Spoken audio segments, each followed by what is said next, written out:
Jadi orang-orang beragama belum tentu dia betul-betul benar agamanya. Jadi cara memahami agama bukanlah agama. Agama suci, Islam suci. Cara memahami Islam belum tentu suci. Astagfirullahaladzim. Assalamualaikum warahmatullahi wabarakatuh. Waalaikumsalam. Alhamdulillahirrahmanirrahim. Alladzi amarna bisalatil arham. Asyhadu an la ilaha illallah wa asyhadu anna Muhammadan abduhu wa rasuluh. Allahumma salli wa sallim wa barik ala sayyidina Muhammadin al-fatih lima ughliq wal khatim lima sabaq nasirul haqqi bil haqqi wal hadi ila siratikal mustaqim wa la alihi haqqa qadrihi wa miqdarihi al-azim. Amma ba'du, sahibul bait, Bu Ainun dan keluarga, semoga dalam ridha Allah Subhanahu wa taala. Terima kasih sudah menyambut kami makan malam dan temu ramah ya. Semoga rumah ini diberkahi oleh Allah SWT. Rumah itu kalau nggak ada penghuninya, asik nggak? Rumah bangunannya bagus, tapi kalau nggak ada ornamennya, nggak ada macam-macamnya, menarik nggak? Nggak menarik. Tanah subur, tapi tidak ada pohonnya, asik nggak? Nggak asik. Maka kata Nabi Muhammad sallallahu alaihi wasallam, nawwiru buyutakum bis salati wa tilawatil Quran. Hadisnya biasa, tapi kok yang ngamalin jarang sekali. Semoga rumah ini termasuk yang mengamalkannya. Nawwiru, hendaklah kalian cahayai, hidupkan cahaya di rumahmu. Nah, apa bahan bakar cahayanya? Bis-salati wa tilawatil Quran, dengan salat dan tilawah Quran. Tilawah Quran dalam bahasa Al-Quran bukan hanya membaca, tapi juga mengkaji. Maka di dalam surah Al-Baqarah disebutkan, mereka itulah yang membaca Quran haqqa tilawati. Berarti ada orang yang baca Quran tidak serius. Ada yang haqqa tilawati, yang betul-betul serius membacanya. Ya, jadi Allah Ta'ala apabila menurunkan kalamnya, maka dalam kalam itu ada makna-makna. Makna itu ada pada kalimat. Kalimat itu nanti terdiri dari kata-kata, kata-kata terdiri dari huruf-huruf. Oleh karenanya, sebuah renungan buat kita. Setelah Al-Fatihah ada satu ayat yang hanya menyebutkan huruf alif, lam, mim. Mungkinkah Allah menurunkan ayat tapi tidak ada makna? Mungkin nggak? Mungkinkah ada huruf yang sia-sia diturunkan di kitab suci? Maka nggak mungkin ayat ini hanya Allah yang tahu. Oleh karenanya kami kemudian meneliti, apakah benar hanya Allah yang tahu? Ternyata tidak. Di kitab tafsir, tafsir yang paling standar itu tafsir Ibnu Katsir. Di tafsir Ibnu Katsir ini murid Ibnu Taimiyah. Kata Bang Bembeng, Imam Selfie, Imam Salafi. Tapi Ibnu Katsir dia akidahnya Ahlus Sunnah Asy'ariyah, berlainan dengan Ibnu Taimiyah. Dan beliau bermazhab Syafi'i, sedangkan Ibnu Taimiyah dulunya Hanbali, lalu seakan membuat mazhab sendiri. Mazhab yang tidak ada namanya, tapi belakangan kita sebut Salafi. Dalam keilmuan Islam, it's okay, tidak masalah. Cuma mungkin ada beberapa orang yang mempermasalahkan. Dalam sejarah kita boleh berdebat, tapi dalam keilmuan silakan pertahankan. Kalau kita mau buat mazhab sendiri juga boleh. Cuma mampu nggak mempertahankannya. Ibnu Katsir menyebutkan makna huruf per huruf itu. Alif maknanya apa, lam apa lagi, mim apa lagi. Ada maknanya.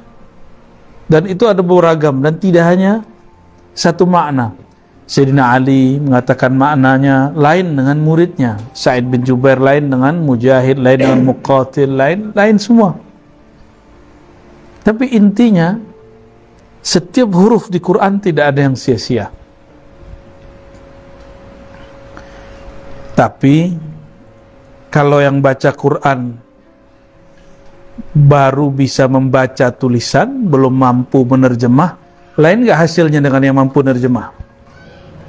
Yang mampu menerjemah tapi belum belajar rahasia-rahasia dalam ilmu fikih, ilmu akidah, ilmu tasawuf, nanti akan lain. Sebagai contoh, ada seorang ustadz memahami iyyaka na'budu wa iyyaka nasta'in, larangan minta tolong kepada selain Allah. Larangan minta tolong kepada selain Allah. Ini namanya gagal menerjemah. Jadi dia membaca Quran dengan translate, mentranslate, cuma naql, terjemah, mengalih bahasakan. Kepada engkau kami menyembah, dan hanya kepada engkau kami menyembah, dan hanya kepada engkau kami minta tolong. Berarti minta tolong kepada Pak Budi nggak boleh, hanya kepada Allah. Gimana Pak Budi? Nanti Pak Budi kalau punya beras nggak usah minta tolong siapa-siapa. Ya Allah, tolong jadikan beras ini nasi, gitu ya, bisa nggak? Langsung berubah. Nggak usah datang ke dokter, kan minta tolong sama dokter. Jadi kumpulkan daun-daun, taruh depan, ya Allah jadikan ini obat. Bisa nggak begitu? Jadi kalau kepengen baju, beli kain, taruh depan. Ya Allah, tolong jadikan ini baju dan celana yang bagus. Bisa langsung jadi nggak? Jadi karena kesalahan menerjemah, mengalih bahasakan, kami memohon pertolongan, isti'anah bahasa Arabnya, itu lain dengan minta tolong dalam bahasa kita. Dalam bahasa kita memohon pertolongan itu umum.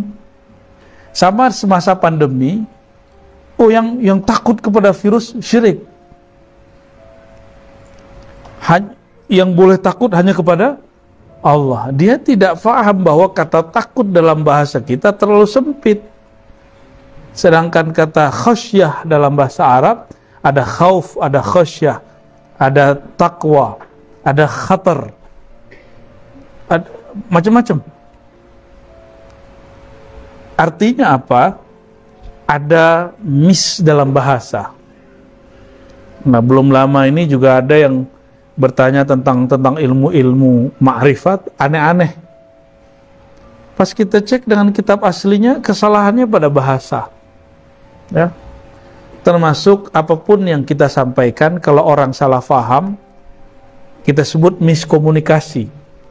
Nah, persoalan manusia dari dulu sampai sekarang persoalan miskomunikasi. Makanya di Quran diperlukan fatabayyanu. Jadi bekal orang untuk bisa berkomunikasi dengan baik, membangun masyarakat dengan baik, yang disebut masyarakat madani, itu ruhnya ada dalam surat Al-Hujurat. Ya, katanya negeri kita ini mau dijadiin negeri madani.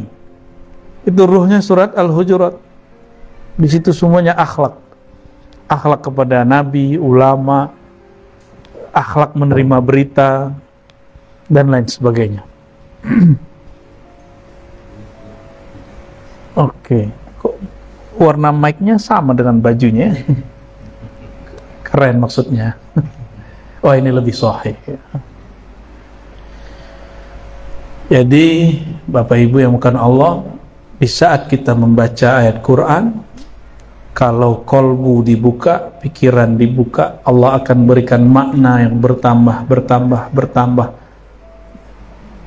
Pemahaman yang dipahami imam terdahulu, di zaman belum ada gadget, belum ada smartphone, belum ada musik seperti banyak hari ini, itu akan bias kalau kita baca di zaman sekarang. Contoh, surat Luqman ayat 6. Sebelum masuk ke surat Luqman, Pak Datuk dengerin Quran pakai irama lebih nyaman atau baca Quran tanpa irama? Pakai irama. Senang Qurannya apa senang iramanya sih? Gimana Pak? Pak Haji, senang Qurannya apa senang iramanya? Harusnya senang Qurannya, tapi kalau imamnya nggak enak bacanya, kenapa kita protes? Ya kan? Tandanya telinga ini perlu dimanjakan dengan suara yang merdu.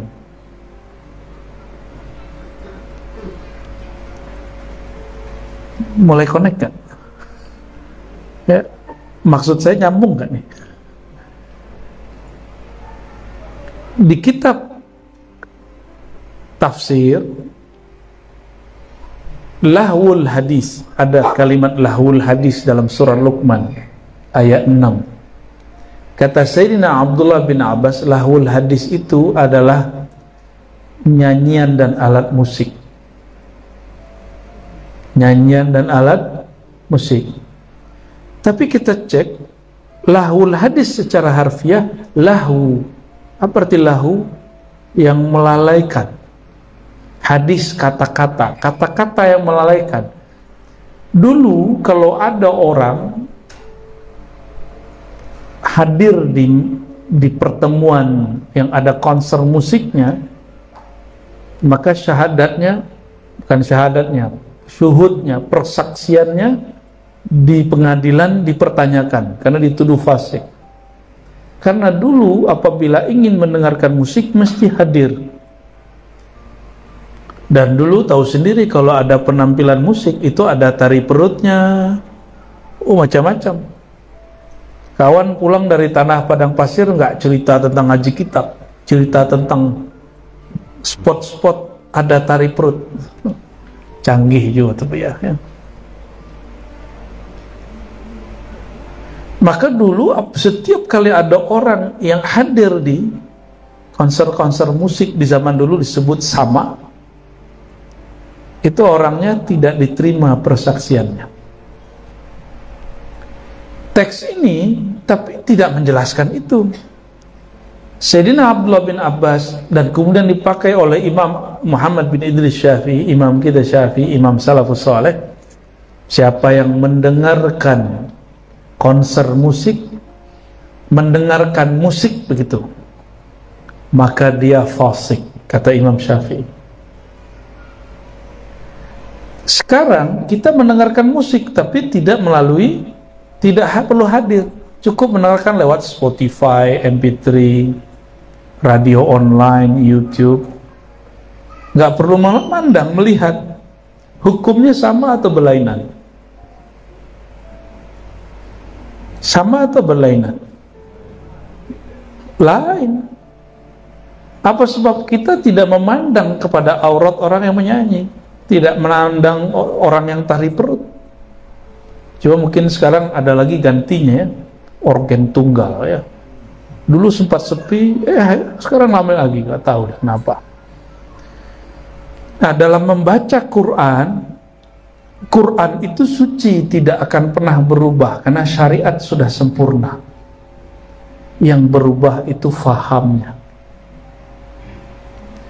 Sayyidina Abdullah bin Abbas sampai Imam Syafi'i itu kan abad ketiga, 1 sampai ketiga. Nah, ketika disebutkan kalimat mendengarkan musik itu lain paham dulu dengan hari ini. Oleh kawan kita, sahabat kita yang semangat kira Islamnya sedang naik, kita masih senang sama orang yang semangat berislam. Cuma kebablasan, tidak mampu membaca teks, bahwa teks itu ada sejarah yang berbicara di situ. Dan itu hanya dimengerti oleh ulama yang mengerti sejarah. Enggak semua ulama mengerti sejarah.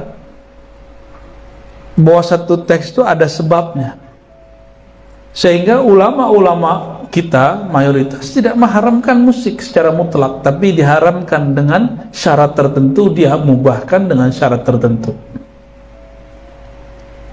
Jadi kalau kita dengerin radio, dengerin MP3 di handphone, sah fasik nggak? Lain hukum ya. Dulu Sayyidina Abdullah bin Abbas seandainya hidup zaman now, apa kata beliau? Seandainya beliau hidup zaman sekarang, lahul hadis itu bukanlah mendengarkan musik, tapi menyimak smartphone, main smartphone, sosial media. Ya nak? Orang lebih hanyut dengan smartphone-nya daripada konser musik di depan. Ya, coba sekarang kalau ada orang buat hajatan terus dengerin musik, kita nggak merhatiin. Kalau nggak bagus-bagus amat kita nggak merhatiin, nggak denger. Artinya apa, Bapak Ibu yang bukan Allah, sahabat-sahabatku? Ada seni memahami teks-teks agama yang suci. Pemahaman itu tidak suci, akan berubah, tapi teksnya tidak boleh berubah. Paham ya? Jadi jika ada ustadz memahami sesuatu ayat dan hadis, pemahaman ustadz itu tidaklah suci. Ayatnya suci. Oh ini ayatnya ini, iya ayatnya itu, tapi pemahaman dia belum tentu benar. Jadi kami dulu khutbah, sepanjang khutbah hanya bercerita hadis. Pembukaan biasa ayat takwa, habis itu hadis. Hadis yang kami sebutkan Bukhari Muslim, hadisnya pasti sahih. Turun selesai Jumat, ada yang mendekat. Lagi Jumatan itu kayaknya dia langsung nerobos, ya, pengen menceramahi khotib. Nah, kita suka berceramah, tapi juga senang diceramahi. Tapi tunggu dulu, siapa dulu yang ceramahi enggak? Ba'da sholat kita doa, dia ikut doa, wajahnya sinis terus. Jadi orang-orang beragama belum tentu dia betul-betul benar agamanya. Jadi cara memahami agama bukanlah agama. Agama suci, Islam suci. Cara memahami Islam belum tentu suci. Orang yang ngebom kemarin di Bandung itu baca Quran tiap hari, tahajud tiap malam, tapi dia ngebom orang. Orang jihad itu jelas musuhnya. Musuh di depan, kita bawa senjata, dia bawa senjata, itu jihad. Kalau tidak begitu, itu bukan jihad, itu kejahatan. Jadi hari ini orang menyebut kejahatan dia atas nama agama jihad. Ini PR kita bersama ya. Coba lihat semua hadis tentang jihad, nggak ada. Semua ayat tentang jihad nggak ada kecuali berhadap-hadapan, face to face. Nggak ada yang orang lagi asik sholat, orang lagi kemudian dibom untuk pengecut begitu. Kita tidak meridhoi orang yang bawa nama agama untuk kejahatan hatinya, kebusukan jiwanya, kekelaman daripada batinnya itu. Nauzubillah min dzalik. Jadi lain, agama suci tapi pemahaman beragama tidak suci. Agama suci, style beragama suci nggak? Karena tidak suci boleh berubah-ubah, ya, boleh berubah. Kalau di Arab orang pakai serban, kita boleh nggak pakai songkok hitam? Boleh. Karena yang pakai serban di Arab tidak mesti orang Islam. Di India apalagi, tahu sendiri kan, ada agama Sikh, ada yang nggak punya agama juga pakai serban. Tapi kalau saya pakai serban itu karena saya ngikut guru saya yang ahli hadis. Dia ngikut gurunya ngikut guru terus sampai ke Rasulullah. Tapi sesekali ya, karena saya punya banyak guru, ada guru saya mengharamkan serban kecuali di komunitas yang berserban. Maka kalau sampai di tanah Melayu, di tanah Minangkabau, saya lebih banyak pakai kopiah songkok hitam. So kami ndak lo datuk do penyupak pengulu kok datuk kador deta ya. Detanya itu mirip dengan serban. penampilan beragama tidak suci boleh berubah. Sampai dengan jenggot, kumis, segala macam, itu boleh berubah. Menutup aurat syariat. Cara model menutup aurat itu masuk ke tradisi. Connect? Nyambung? Menutup aurat itu ya, maka boleh nggak saya pakai baju koko, padahal ini Nabi nggak pernah pakai baju koko, boleh nggak? Serius? Kok tertasabuh dengan wong Cina? Gimana? Pak Budi, matanya kayaknya sipit ini, turunan ya. Ya. Jadi kita ini kadang-kadang sulit memahami budaya beragama dengan agama.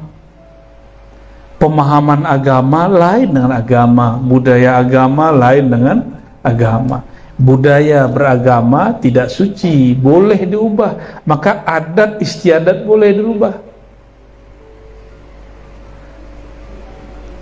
Ya enggak? Adat boleh dirubah. Kita tanya sama ahli adat nih. Yang nggak boleh dirubah, adat yang sabana adat. Adat yang hakiki, yaitu syariat Allah Subhanahu wa Ta'ala. Itu sama semua, di mana-mana begitu. Cuma kami kemarin baru pulang kampung di negeri adat bersandi syarak bersandi kitabullah, tapi sedihnya bukan main. Entah salah kami, entah salah siapa.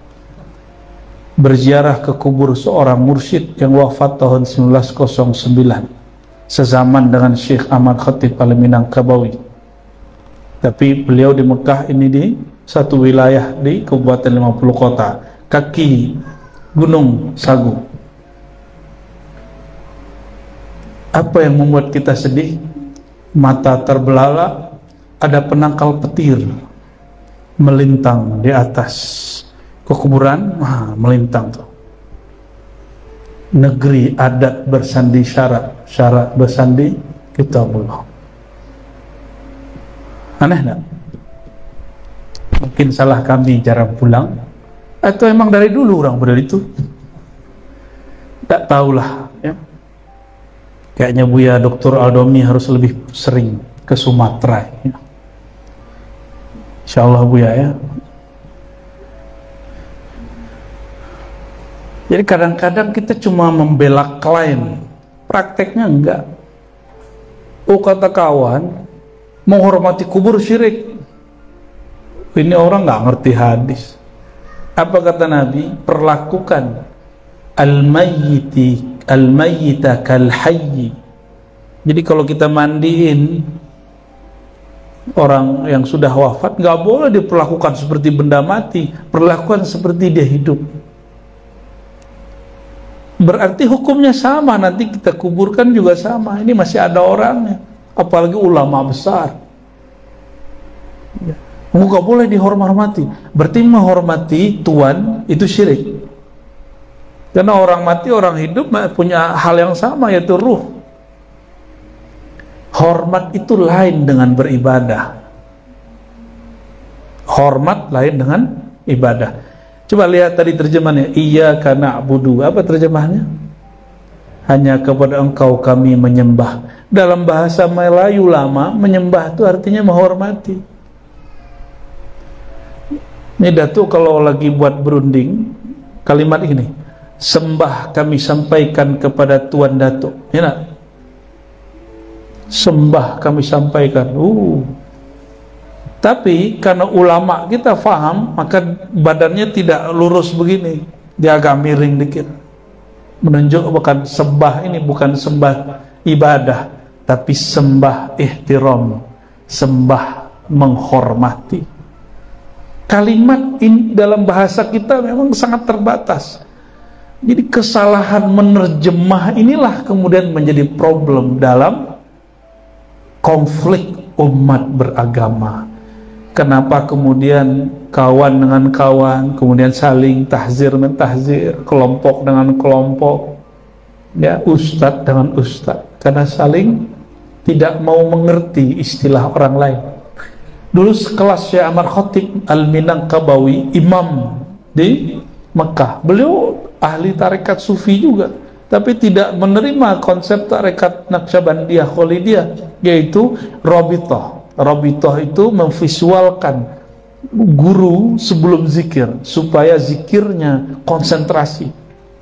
Bagi dia, ingat guru sebelum zikir itu membahayakan akidah.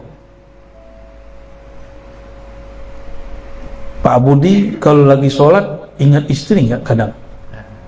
Sama kerjaan, ingat ya? Syirik nggak tuh? Syirik nggak tuh? Syirik berarti nih. Tadi sholat isya ingat nggak sesuatu selain Allah? Pasti ingat. Berarti terlintas teringat sesuatu dalam beribadah, itu bukanlah syirik, itu namanya kelalaian hati. Mengingat guru sebelum zikir bukan di dalam zikir, maka dia jauh dari syirik. Tapi karena perbedaan bahasa, orang-orang kadang-kadang salah paham. Jadi maksud kami ini karena tidak mau berceramah, tapi biasalah guru ngaji kalau dikasih mikrofon ngoceh mulu ya. Mungkin habis ini kalau mau diskusi pendek boleh lah ya, kali ada yang tergores-gores di hati, yang membuat tanda tanya di kepala, ya boleh konfirmasi, tapi satu syarat, tidak boleh pertanyaan adu domba, nanti disembelih sama tukang jagal. Baik, barangkali itu pesannya cuma satu aja, mari menghidupkan budaya tabayyun dan tafahum, saling memahami dan saling mencari yang baik, ya, berhusnuzan kepada orang, ya. Dan kalau kita kemudian dizolimi dengan sesuatu, idfa' billati hiya ahsan, balaslah dengan yang lebih baik. Itu baru wali Allah. Kekasih Allah itu tidak pernah membalas keburukan dengan lebih buruk.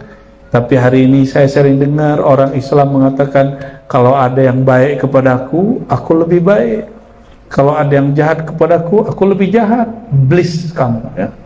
Tuh, iblis itu yang ngomong begitu, ya. Nggak ada orang yang mengikut Nabi Muhammad SAW begitu. Nggak.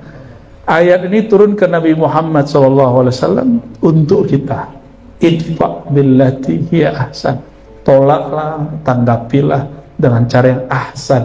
Ahsan itu isinya jamalullah, al-mahabbah, keindahan Allah Ta'ala, yaitu kasih sayang, cinta. Ya, emosi dikit dengan jalal boleh, tapi pada tempatnya, ya. Kalau salah-salah minta ampun kita kepada Allah Subhanahu wa Ta'ala. Barangkali itu kalau ada mau diskusi silakan, tafadhal, ya. Tapi nggak usah serius-serius amat. Orang lagi nggak pengajian kok. Fadhal. Kita doa, Buya memberi kesempatan kepada kita semua, kepada untuk mungkin ada yang mau bertanya terkait yang disampaikan ataupun yang memang ada pertanyaan dalam diri kita. Jangan alay ya, kamu nanya. Nah, jadi hubungan dengan kaji Ustaz tadi gitu, masalah menyanyi tadi, konser tadi. Kan kalau menurut Ustaz tadi kan, kalau hukumnya betul kan fasik ya. Gimana kalau misal kita mendengar, nonton TV, kan gitu, kita sendiri bernyanyi gitu kan gitu. Terus ada juga yang salah satu juga orang yang menyampaikan bahwa perbuatan itu, hiburan itu intinya gitu. Kalau kita sekarang nih. Oke. Karena gini, Ustaz, hukum nyanyian gimana? Gitu maksudnya? Iya, kita bernyanyi, kita main musik. Oke, baik. Hukum nyanyian, alat musik, tidak ada kata sepakat ulama. Maka jika ada ustadz mengatakan 4 mazhab sepakat mengharapkan musik nyanyian, dia berbohong atas nama ulama. Ulama ahli fikih itu mereka yang mengerti dalil, dan mereka sepakat untuk tidak sama dalam memahaminya. Lalu kenapa kita berbohong dan mengatakan mereka sepakat? Jangankan mereka, para sahabat memahami kalam Nabi masih hidup sudah berlainan faham. Contoh Sayyidina Umar, ini Nabi sudah wafat. Sayyidina Umar tidak senang orang nyanyi. Beliau lewat depan masjid, dilihat seorang sahabat yang lebih tua tapi suaranya indah, namanya Hisan bin Thabit radhiyallahu ta'ala anhu. Sayyidina Hisan bin Thabit bernyanyi di masjid, dan nyanyiannya menggetarkan kolbu, tapi di luar Amirul Mukminin memandangnya sinis gitu. Mungkin kayak kawannya bapak itu ya, sinis kalau bapak lagi nyanyi kan, fasik gitu. Tapi Sayyidina Umar bukan memfasikannya, beliau tidak senang, bukan mengharamkannya. Hanya tidak senang orang bernyanyi di masjid, karena masjid versi Sayyidina Umar tempat berzikir kepada Allah. Karena Hisan bin Thabit secara biologis lebih tua dari Nabi, apalagi Sayyidina Umar, maka Sayyidina Hisan mengatakan, Abu Hurairah, bukankah engkau dulu mendengar bahwa Nabi mendoakanku, Allahumma ayyidhu biruhil qudus, ya Allah kuatkanlah Hisan bin Thabit dengan roh kudus. Ini hadis sahih. Allah masyhad, kata Abu betul. Abu langsung takut, karena dua singa sedang berbicara. Ya, satu Sayyidina Umar yang matanya cukup sinis, satu lagi Hisan. Maka Sayyidina Umar langsung pergi. Berarti sahabat pun cara memahami teks Quran dan Sunnah itu berlainan. Lalu kenapa ada hari ini orang memaksakan mesti satu faham? Ustadz ini enggak tegas, Buya ini enggak tegas, Abu Ahmad, Abu Muhammad. Ya, giliran nama dia Abu nggak masalah gitu ya. Bukan begitu memahami agama. Agama itu tidak pernah diciptakan oleh Allah untuk hal yang saklek. Agama itu dibuat mana yang pokok itu sudah begitu dan sesuai dengan alam semesta, dan ada yang furu dan itu akan berubah cara memahaminya. Nah, mengenai musik, para masyayikh Al-Azhar tidak mengharamkannya, Darul Ifta tidak mengharamkannya. Yang mengharamkan adalah Lajnatul Ifta di Saudi. Nah, dulu kami waktu masih kelas 2 MTS dan kelas 3 dapat bukunya imam yang berfatwa di situ, kita bagi-bagiin. Sampai festival di sekolah gagal karena separuh ikut mengharamkan. Wah, dulu bangga itu. Tapi sekarang malu. Si mufti yang di Saudi ini menggunakan kalam Ibnu Abbas, Sayyidina Abdullah bin Abbas, bahwa ayat ke-6 di surat Luqman itu maknanya musik dan semua nyanyian. Titik. Dia tidak memahami apa yang ada pada nyanyian itu. Maka Imam Ghazali, di kitab Ihya, imam kita kan Ghazali, bukan bin Bas kan. Bin Bas itu salah satu imam di Wahabi, kita hargai tapi kita nggak ikuti gitu. Kita nggak akan mencaci maki dia juga, tapi kita nggak ngikutin. Imam Ghazali membolehkannya, tapi dengan syarat tertentu. Bahkan di kalangan ahli-ahli kolbu, mereka membuat majelis khusus untuk mendengarkan musik lalu diisi dengan kata-kata yang menyentuh kolbu. Maka ada namanya Maulana Jalaluddin Ar-Rumi. Itu dia mengikuti konsep Imam Ghazali ini. Berarti para imam kita tidak seperti yang diklaim oleh mereka bahwa itu haram dan fasik. Apakah musiknya terbatas pada musik yang terbuat dari kulit sapi itu? Tidak. Dulu peradaban Arab adanya begitu. Sekarang coba lihat kalau ada maulid Nabi yang dibuat oleh para masyayikh di Libanon, di Suriah, itu alat terbangannya itu rebananya itu bukan lagi rebana, bukan lagi terbangan, tapi dia alat yang sudah di digital semua, cuma diketuk begini bunyinya lebih bagus daripada rebana. Cuma mereka terjebak pada alat. Mereka mengira alat itulah yang masalah, zatnya, padahal bukan itu. Ya. Maka tadi pertanyaan kami, Quran dengan suara merdu kok lebih disukai daripada Quran yang suaranya biasa. Jadi kami dulu punya santri mengharamkan musik, samalah kayak kita dulu mengharamkan nyanyian. Karena kita pernah mengalami itu, kita tanya balik, kamu kalau ada orang baca Quran suaranya indah, lebih seneng atau yang suaranya datar-datar aja? Oh, yang indah. Kita tanya balik, kamu senang Qurannya atau suara merdunya? Mulai bingung. Berarti kamu itu fitrahnya suka dengan yang merdu-merdu.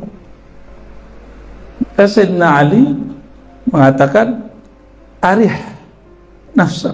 Kira-kira begitu ya. Rehatkan dirimu, karena hati yang tidak rehat, yang tegang itu akan keras. Kalau sudah keras, hati kolbu itu diibaratkan bumi kalau di Quran, tanah. Jika keras, adakah yang tumbuhan yang mampu tumbuh? Adakah pohon yang boleh berkembang di tanah yang tandus? Jadi kalau kolbu sudah keras, jadi kerasnya kolbu bisa jadi karena salah berguru, salah memahami dalil. Haram, haram, haram. Yang ngomong halal haram mufti, yang ngomong salah benar ahli akidah, yang ngomong ma'rifat, kesempurnaan, wusul tidak wusul itu ahli ma'rifat.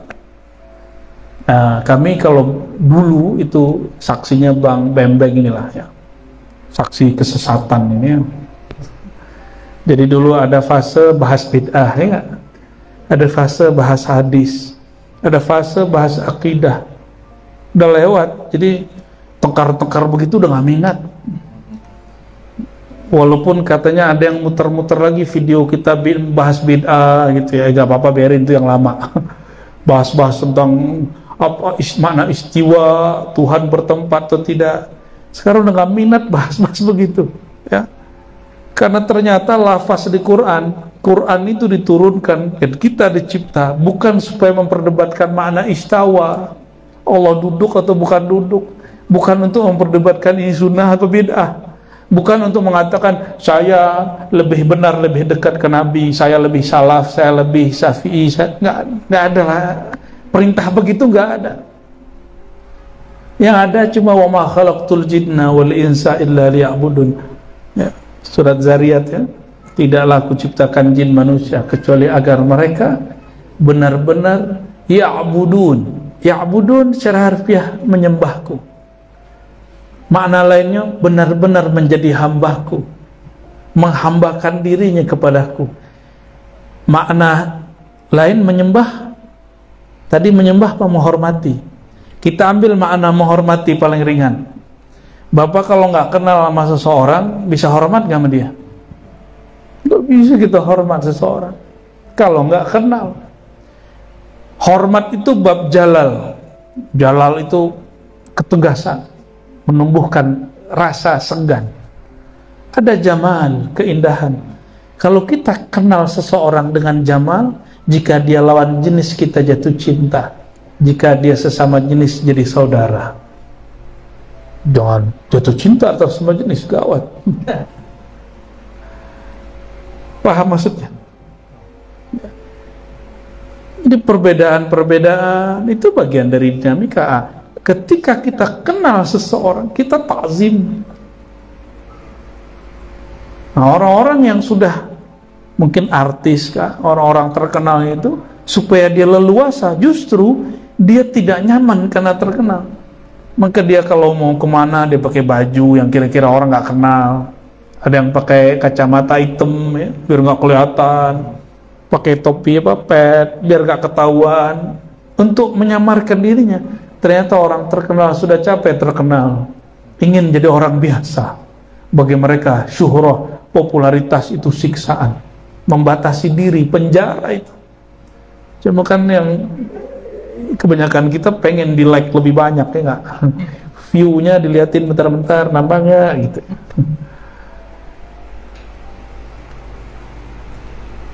Baru satu makna, ya.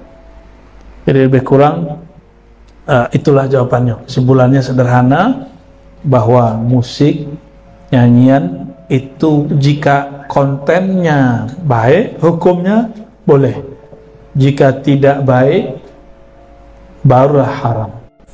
Jadi kita tidak mengharapkan media alat musik, karena fitrah manusia senang dengan yang merdu-merdu, ya. Namun lebih afdol jika Quran yang dibaca lebih merdu. Maka saya sangat suka mendengarkan, silakan dicari ya, Syekh Minshawi, tapi tambahkan mujawwad. Itu lebih indah dari semua nyanyian dan lagu. Beliau baca Quran 30 juz dan itu indah sekali. Indah sekali ya. Syekh Minshawi. Tapi Minshawi bahasa Inggris, KSH. Minshawi. Tulis mujawwad. Download satu persatu 30 juz, download. Simpan di handphone kita. Jangan buat Allah cemburu. Download banyak lagu tapi tidak download kalamnya. Ya. Mulai malam ini mulai ditabung-tabung tuh. Kalau ada yang udah nyimpen, masukin banyak semua. Sehingga kemana-mana kita dengerin.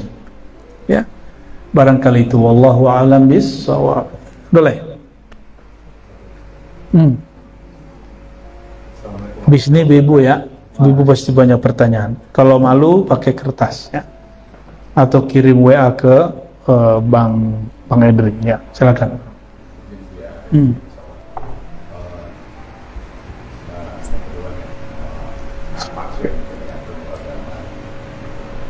Mungkin saya bahwa kadang-kadang memang terpengaruh kalau orang ngomongin A, B, C untuk memperkuat akidah keimanan kita atau sudut kita dan orang lain yang memang kita nggak tahu.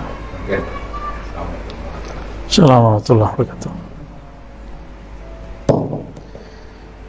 Bagaimana cara supaya tidak gampang terbawa arus opini? Berat itu Pak mau jawabnya. Karena jangankan Bapak, Ustadz aja terbawa jamaah. Saya saksi 2016 sampai 2019 berapa banyak kawan kita para dai sudah tidak jadi dirinya, tapi menjadi follower jamaahnya. Kenapa? Karena urusan politik gak enak, terbubar pengajian, takut pengajiannya bubar. Oh ternyata ini jadi karakter di semua bab dia seperti itu. Ketika kami membawakan kajian tasawuf, setelah lama orang tidak mengkaji kecuali orang tua-tua. Kalau orang tua-tua udah tahu, udah jelas badannya sudah nggak energi, kita kasihan. Dia ceramah 5 menit aja kita udah kasihan, waduh kapan selesainya ini, ntar beliau pingsan lagi turunnya. Maka kita minta izin kepada guru-guru, beristikharah kepada Allah, berriyadhah segala macam. Keluarlah perintah masyayikh, udah kamu ajarkan ini ke khalayak ya, pintar-pintar lah gitu. Maka kita mulai mengajarkan. Mulailah saya buka kajian hikam terbuka. Dulu kajian hikam kami cuma 2 atau 3 orang, itu pun full berbahasa Arab. Dari hikam pertama sampai terakhir pakai bahasa Arab Pak. Kerontok tuh jenggot antum dari otok apa jenggotnya tuh, tapi jenggotnya keren. Kita aja kalah Bu ya. Nah coba lihat dokter nih. Allahumma sholli ala sayyidina. Jadi bagaimana cara supaya tidak terbawa? Orang yang mapan pemahaman ideologinya atau teologinya atau spiritualnya, maka di bidang yang dia mapan dia tidak akan terbawa. Saya ketemu orang mapan spiritualnya tapi tidak mapan dalam ideologi politik, akhirnya ngikut-ngikut. Agak kaget kita ketika mereka berkalam tentang apa yang beredar di TV. Yang di TV itu kan sandiwara semua itu. Sekarang begitu. Terus antum masih mau percaya dengan perubahan-perubahan ini? Saya udah nek, tahu nek?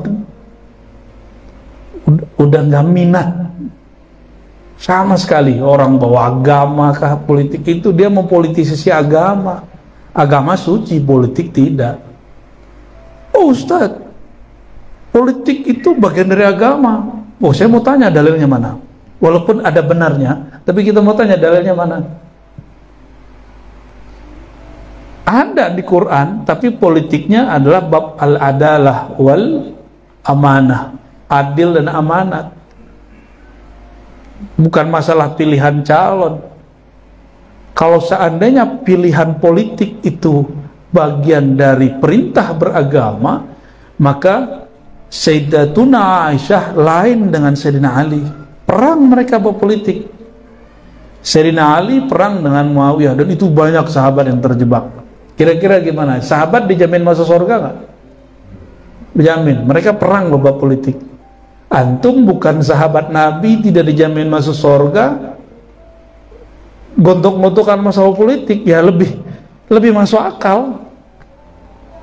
Kenapa bukan sahabat kok? Nggak pernah ketemu Nabi kok? Paham maksudnya? Agama suci. Politisasi agama yang suci bukanlah kesucian. Itu namanya pencabulan agama. Nggak boleh itu ya. Itu Allah bencinya sama orang-orang begitu. Disebut ya, yashtari, dia menukar agama dengan dunia. Nggak boleh itu. Haram hukumnya mempolitisasi. Makanya Majelis Ulama kita sudah haramkan menggunakan ayat dalam politik, tapi tetap aja yang make. Banyaklah para dai karena tidak kuat mapan secara prinsip. Yang penting punya jamaah, yang penting jamaah ramai. Akhirnya ustadz tidak lagi jadi diikuti, tapi ustadz menjadi pengikut. Sebab ada satu ustadz mengalami, bukan satu, banyak. Dia tidak ikut politik yang berkembang di masjid saat itu, karena mimbar-mimbar isinya sudah jelas, nomornya udah ada mimbarnya, lafaznya masih Allah Muhammad tapi nomornya udah ada, bukan batas berapa menit, tapi udah ada nomornya. Nomor secara tidak tertulis. Oh, takbir itu orang mentakbiri, itu jamaah awam berani bentak ustaz pakai takbir. Kita kan juga pernah dibentak. Tapi alhamdulillah kita kan pernah belajar juga bab-bab tentang ini. Akidah Islam tentang bab politik kita belajar bertahun-tahun gitu banyak. Tapi politik saya tidak ahli. Tapi bab akidah yang menyinggung politik kita belajar bertahun-tahun. Nggak begitu caranya, itu khawarij begitu. Saya tentang balik juga ada yang begitu. Kalau saya nantang balik, karena lumayan kita dulu agak jawara-jawara dikit lah, ya masih berani lah main jontok-jontokan sama orang. Ya, fisik non fisik kita dulu berani, biasa darah muda. Ya. Tapi kawan saya satu enggak, dia nggak sepakat dengan yang di masjid, keluar masjid. Diikuti sama orang-orang yang sepakat, yang menjadikan takbir untuk nakutin orang. Dikeliling mau masuk mobil, cuma karena nggak sepakat dengan jamaah.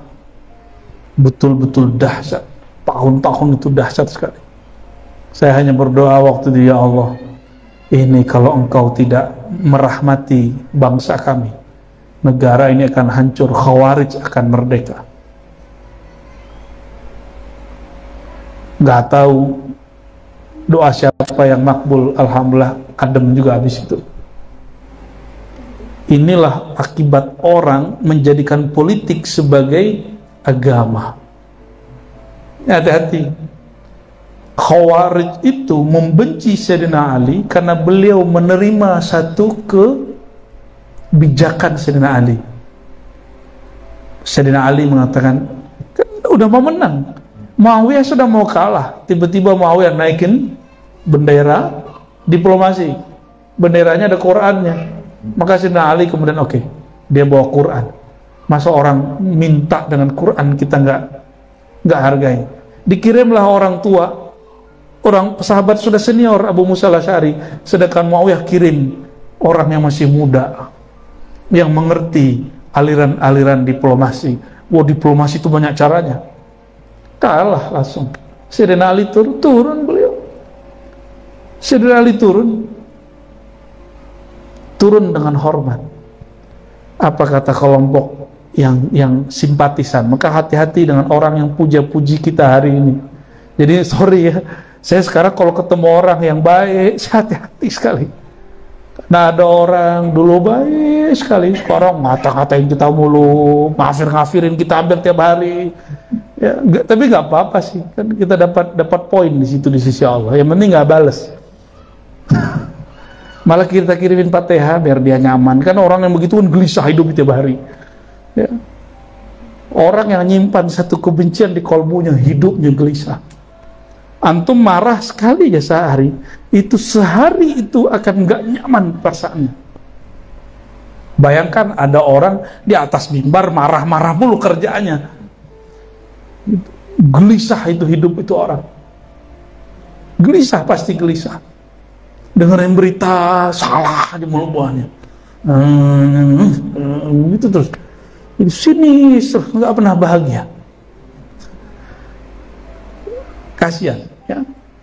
Nah, jadi kalau kita teruskan tuh jadi panjang. Jika Sayyidina Ali, beliau siap dibenci. Kenapa? Beliau punya prinsip. Itu orang sudah angkat Quran dan kita sudah sepakat diplomasi. Walaupun aku benar, aku turun.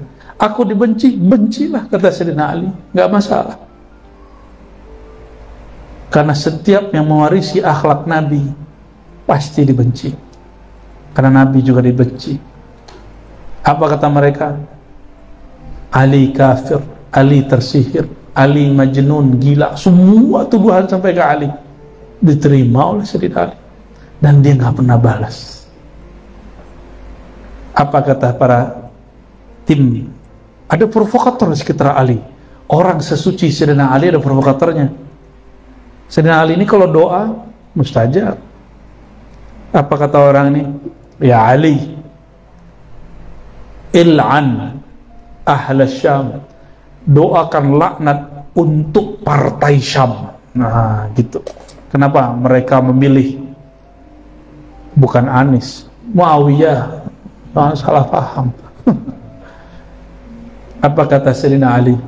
La, inni sami'tu Rasulullah sallallahu alaihi wasallam, aku mendengar nabiku, kekasihku mengajariku. Apa kata Nabi sallallahu alaihi wasallam? La tal'anu ahla Syam, jangan pernah melaknat, mencaci maki, menghujat orang-orang yang berlainan denganmu. Dalam konteks itu adalah orang yang di Syam. Dulu partai itu kecenderungannya wilayah dan suku. Kenapa? Karena pasti di sana ada wali Allah, abdal. Setelah kemudian kita lihat-lihat, benar.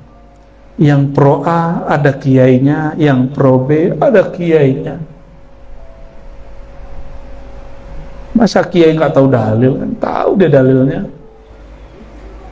Karena kita kemudian menyebutkan cara membaca lawan politik orang yang kita nggak coblos, banyak yang nggak senang. Tapi apakah saya takut? Enggak, saya nggak takut. Kita udah biasa dibenci kok. Karena kalau saya kemudian tidak menyampaikan itu, atau saya kemudian pro dengan A, yang B nggak senang, pro dengan B, A nggak senang, maka saya tidak akan pro dengan A dan B. Kita ngikutin kalam Nabi, idfa billati ya ahsan, sallallahu alaihi wasallam. Tanggapi dengan yang baik. Apalagi sudah jadi pemimpin. Dalam akidah Ahlussunnah, coba antum cari semua teks Ahlussunnah, wajib mendoakan, bukan wajib ya, kami diajarkan, gitu kalimatnya. Kami diajarkan untuk mendoakan kebaikan untuk pemimpin. Karena ciri-ciri umat rakyat yang diberkahi, dia walaupun gak senang, dia mau doain kebaikan untuk pemimpinnya. Kalau pemimpinnya terberkati dengan doa, negaranya pasti maju, pasti diberkahi. Walaupun kita nggak nyoblos dia, hal-hal seperti ini. Nanti, tapi karena itu maka di-up-lah masalah-masalah lain yang dulu mereka menikmatinya. Ya, tapi nggak apa-apa. Ya. Sudah sunatullah bahwa itu ujian. Dulu dipuji seneng nggak? Sekarang dicaci marah nggak? Gitu. Karena senang dan tidak senang itu nafsiyah, sisi kejiwaan yang sifatnya berkaitan dengan dunia. Sedangkan ruh kita dia stabil. Ruh kita stabil sekali. Sangat. Qalbu jika dia menatap ke dunia maka disebut idbar. Dia membelakangi Tuhan. Dunia isinya apa? Bukan hanya rumah, mobil, kerjaan, pasangan. Isi dunia itu pujian, cacian, cinta, benci. Itu yang paling bahaya. Itu berhala yang paling bahaya. Bapak kalau dipuji kayaknya nggak harap, tapi kalau dicaci kuat nggak? Nggak banyak orang kuat. Kalau dipuji, orang mengatakan saya nggak suka dipuji. Tapi kalau antum dicaci kuat nggak? Nggak kuat ya? Allahumma sholli ala sayyidina Muhammad. Udah ngantuk itu, udah ngantuk. Ya, jadi mantapkan yang di dalam ruh ini. Ruh kita makanannya apa? Ma'rifatullah, mengenal Allah. Carilah ilmu ma'rifatullah. Nanti beres semua. Gak cukup ilmu zikir, kenali siapa yang kita sebut dalam berzikir. Karena zikir cuma menyebut ulang-ulang Allah, la ilaha illallah. Itu bagus, namanya riyadhah. Kenali yang kita sebut, namanya ilmu ma'rifatullah. Awaluddin ma'rifatullah. Awal agama, kemantapan beragama dimulai dari kenal Allah. Kenal Allah itu bukan cari lawan. Kenal Allah terus kita debat mau Wahabi Salafi, enggak, itu namanya jidal.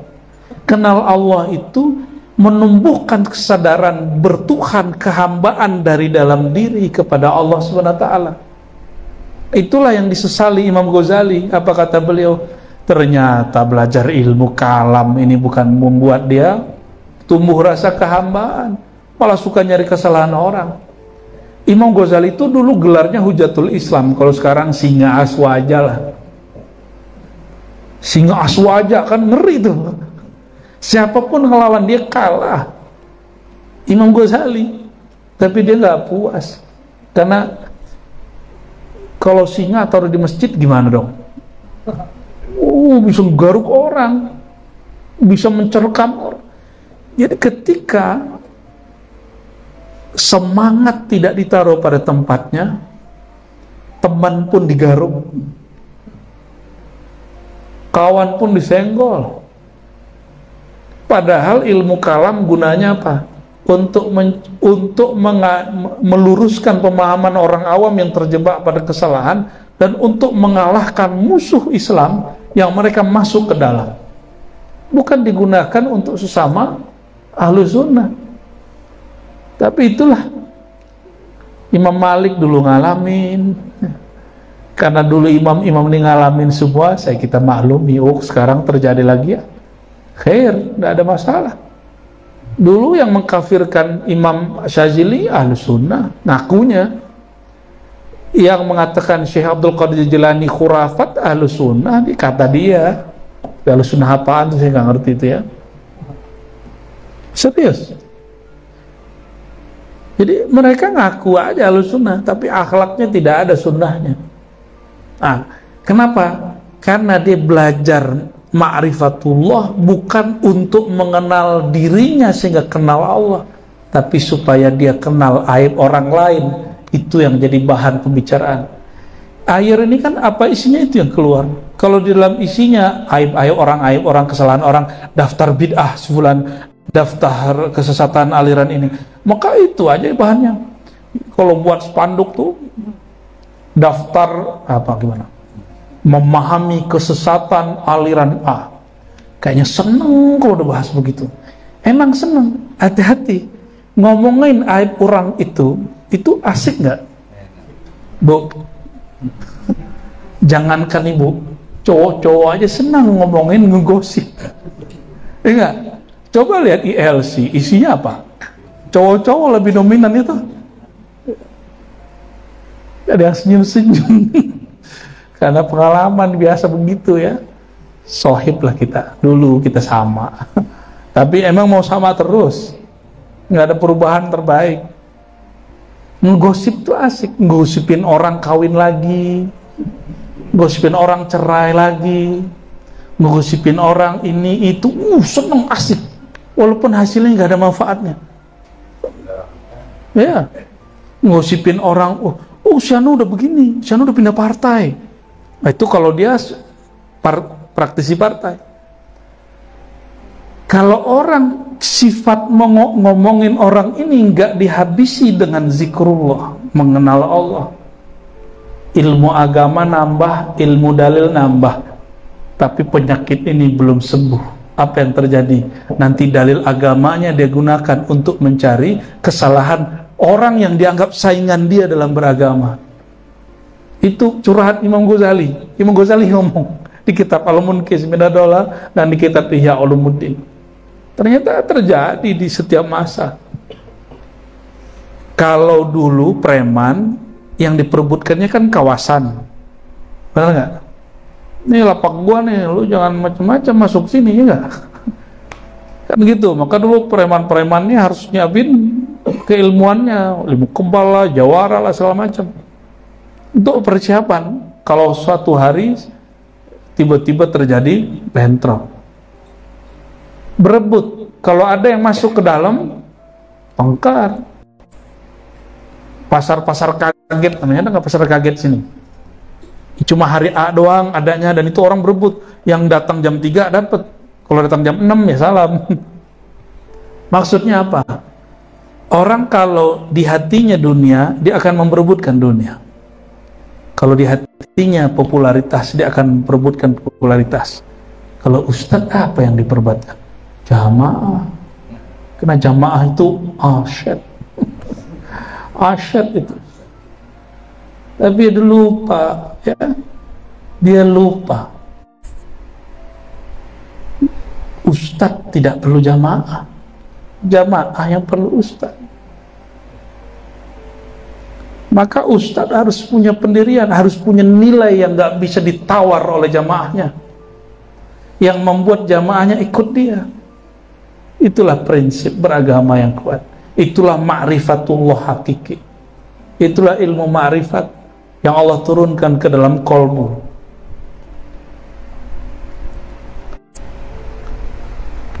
Itulah sebabnya juga kenapa ada kuburan dikunjungi. Karena orang yang dalam kubur itu sampai sekarang ma'rifatnya masih dipakai, ilmu dia masih diamalkan. Kalau dia cuma orang tua biologis, meninggal anaknya, cucunya udah nggak tahu. Tapi kalau dia orang tua biologis plus orang tua rohani, kami kemarin ziarah orang wafat tahun 1858, 1858, udah berapa tahun tuh? 1858, sekarang 2002, kita masih ziarah ke dia. Karena ilmu dia masih ada pada kita gitu. Orang-orang ini nggak pernah berubah. Ketika syekh-syekh yang saya kunjungi itu dulu, mereka dianggap bid'ah, mereka dianggap orang yang syirik, nggak pernah berubah, dia biasa aja, nggak pernah juga jawab dengan kata-kata kasar, biasa sekali. Idfa' billati hiya ahsan. Nah, jadi Bapak Ibu, saudara-saudaraku yang makan Allah, itulah perlu mengenal diri. Di mana masalah diri ini? Ya, jangan-jangan kita sudah menjadi panitia surga dan neraka, pemilik kebenaran, tukang bersih-bersih masjid katanya, ya, tukang bersih-bersih ahli bid'ah.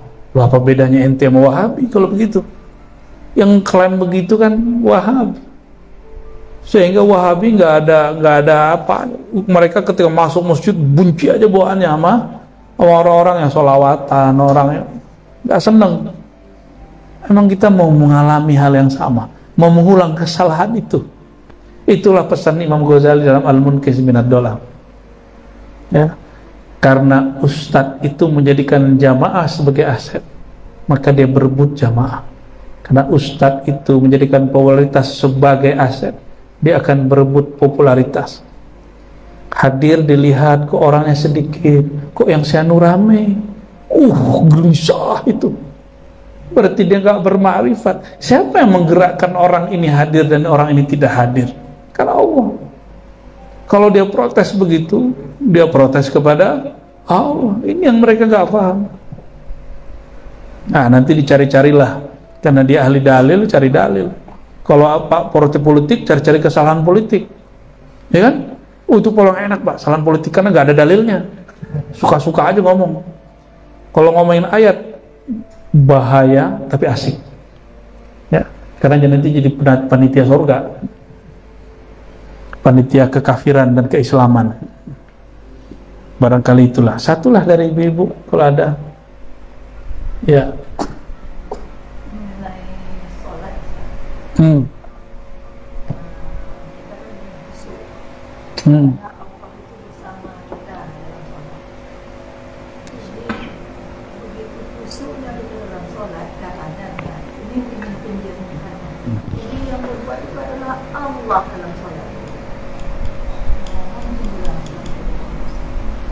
Bilulu Allah sholat, Bu, ya. Ya, ada pertanyaan agak cius ini, agak serius. Jadi supaya sholatnya khusyuk, harus menyadari bahwa yang sholat itu Allah, gitu ya. Imam Ibn Arabi, Imam Ahlus Sunnah, terkenal ketasawufannya, tapi orang banyak salah paham. Beliau ini sudah korban, sampai sekarang banyak orang mengkafirkan beliau. Padahal yang mengkafirkan tidak banyak hafal hadis melebihi beliau. Hafiz Quran juga mungkin belum tentu, ya. Imam Ibn Arabi kata beliau apa? Kalau ada orang ngomong begitu, jika engkau mengatakan hamba yang sholat, hamba itu tidaklah mampu sholat kecuali dengan la haula wala quwata illa billah. Tidak ada daya dan upaya ruku sujud kecuali dengan izin Allah. Dengan izin Allah, bukan dengan Allah kalimatnya, dengan izin Allah. Jika engkau mengatakan bahwa bukanlah hamba yang sholat tapi Tuhan yang sholat, sejak kapan Tuhan berkewajiban sholat? Kata Imam Ibnu Arabi. Mantap nggak akidahnya itu? Mantap akidahnya. Jadi keliru orang mengatakan dia sholat karena dia mampu sholat, tapi keliru juga su'ul adab orang yang mengatakan yang sholat ini Allah. Su'ul adab, buruk adabnya. Terus yang benar gimana? Yang benar itu, menjadilah engkau hamba, jangan pernah mengklaim menjadi Tuhan, ya. Kata sebagian orang nih, makom tertinggi ketika engkau merasakan di dalam dirimu ada Tuhan. Ya salam. Sejak kapan Tuhan berada dalam diri? Itu bahasa yang salah. Bahasanya harus diluruskan. Maksudnya bukan begitu. Ma'rifat tertinggi ketika engkau menyadari, mengenali dirimu bahwa dirimu adalah hamba, sedangkan Allah adalah Tuhan. Itu. Dirimu adalah nama yang Allah tajalikan, sifat yang Allah nyatakan, af'al yang Allah nyatakan. Itu kan masanya diribet. Bukan kita jadi Tuhan, apalagi yang sholat Tuhan. Jadilah barangkali Tuhan sebayang tuh. Ya, mungkin nggak Tuhan sholat? Kalimat sholat pada Allah cuma satu itu aja, atau di hadis ada berapa? Tapi sholat di situ artinya bukan sholat, tapi memberi sholawat, memberi rahmat. Innallaha malaikatahu yushollun. Yushollun beda dengan yuqimus sholat. Yushollun artinya melimpahkan kasih sayang, melimpahkan rahmat. Jadi sholawatnya Allah kasih sayang yang dilimpahkan. Sholawatnya hamba meminta kasih sayang kepada Allah. Ya, maka pelajarilah ilmu mengenal diri yang membuat diri kita puncaknya merasakan diri kita benar-benar hamba. Kalau hamba nol, tapi nol itu ada. Ya, nol ada nggak? Ada, tapi dia tidak bernilai di hadapan Allah. Man arafa rabbahu halak. Siapa yang sadar bertuhan, dia merasa dirinya nol, tapi nol bukanlah satu. Hamba tetaplah hamba, nol tetaplah nol, kosong tetaplah kosong. Sedangkan Allah yang Maha Esa, dia yang ada dengan sendirinya. Selamat jadi hamba, ya. Kalau hamba sempurna nggak sholatnya? Enggak. Maka lafaznya aqim, berusahalah engkau menunaikan sholat, bukanlah atimus sholat, sempurnakan sholat. Tidak ada ayat begitu, karena Allah Maha tahu kita tidak mampu menyempurnakan sholat. Ustadz apalagi, Ustadz kalau menjelang khutbah itu ingatnya teks khutbah sebelum sholat.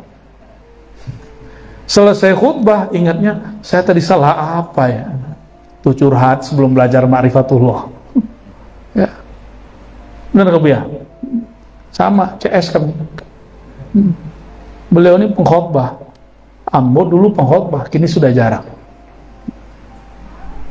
Allahumma sholli ala sayyidina. Jadi kita sholat, jadilah hamba, bukan merasakan kita menjadi Tuhan. Hamba itu merasakan fi'il Tuhan pada diri, perbuatan Allah pada diri. Hanya boleh sampai di situ, Bu, saya jelasin malam ini. Ya, nggak boleh lebih, udah dikasih titik. Ya, tik gitu dah, nggak boleh nambah lagi. Sudah ada sinyal di hati, cukup gitu. Ya. Karena kalau diterusin juga tumpah. Air kalau udah penuh, tumpah dia nggak ada. Ya. Barangkali itu kesimpulan sederhananya, kalau bisa sekali sebulan ada majelis, ya, majelis zikir lah. Kalau perlu nanti kita ada beberapa ustadz di Jakarta yang zikirnya sudah mateng lah ya, dan mereka bisa ngajar kitab akidah Ahlussunnah, hadis, ya. Nanti kita kirim ada 2-3 ustadz sekali sebulan mau. Nggak usah di masjid, di rumah. Saya maunya ibu-ibu di rumah, ya. Karena kalau masjid banyak yang punya, kalau rumah cuma satu yang punya, ownernya, ya enggak. Rumahnya bisa diganti-ganti, ya. Kalau di masjid pengajian umum, tapi kalau pengajian khusus bisa membina. Nanti ada targetnya, ada hasilnya nanti. Nanti kita pakai buku, ya. Ntar sekali berapa bulan saya hadir, ya. Ini ada Buya Dr. Aldomi, ahli tafsir. Nanti ada Buya Zul Asfi, ada Buya Lora, ya, orang Madura, ahli hadis. Semuanya nih ahli semua baca kitab. Mereka habis ngajar nanti mimpin zikir, mau nggak? Tapi jangan pandang sosok, pandang ilmu. Jangan terjebak pada sosok. Jadi lihat ilmu yang disampaikan, jangan terjebak pada sosok. Kita tidak sedang membangun figur, kita sedang membangun manhaj kerohanian, ya, sistem kerohanian, ya. Siap memimpin, siap dipimpin. Ada saatnya kita dipimpin, kita ngikut, kita di belakang. Ada saat kita memimpin, kita di depan, ya. Insya Allah. Silakan nanti diatur Bang Edri, Pak Haji, ya, dan Sohibul Bait. Silakan diatur nanti. Semoga Allah Subhanahu wa Ta'ala meridhoi kita semua. Amin. Melembutkan hati yang keras, mengampuni dosa-dosa yang nyata, yang tidak nyata, menenangkan perasaan yang gelisah, menerangkan hati yang gelap, membersihkan noda-noda kolbu yang sudah melekat. Bihaqqi Sayyidina Muhammad sallallahu alaihi wasallam. Al-Fatihah.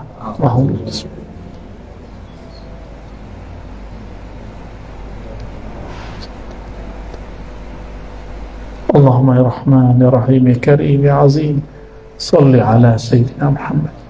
Allahumma ya Allah, sampaikan salawat kami, cinta kami kepada baginda Nabi Muhammad sallallahu alaihi wasallam. Allahumma salli ala Sayyidina Muhammad wa ala ali sayyidina Muhammad. Sama-sama. As-salatu wassalamu alaika ya sayyidi ya Rasulullah. As-salatu wassalamu alaika ya Aba Ruhi ya Rasulullah.